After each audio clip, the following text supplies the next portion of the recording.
Adding a debit card to Samsung Pay is a straightforward process that allows you to make secure payments using your mobile device. Follow these steps to get started.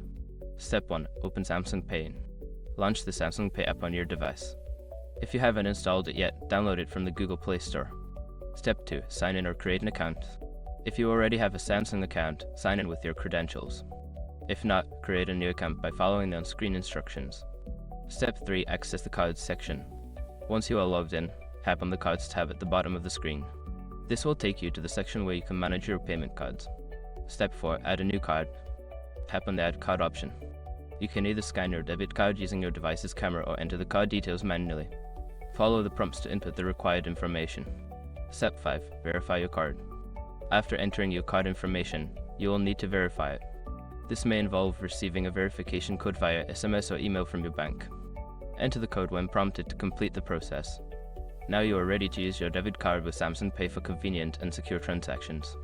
Enjoy your new payment method.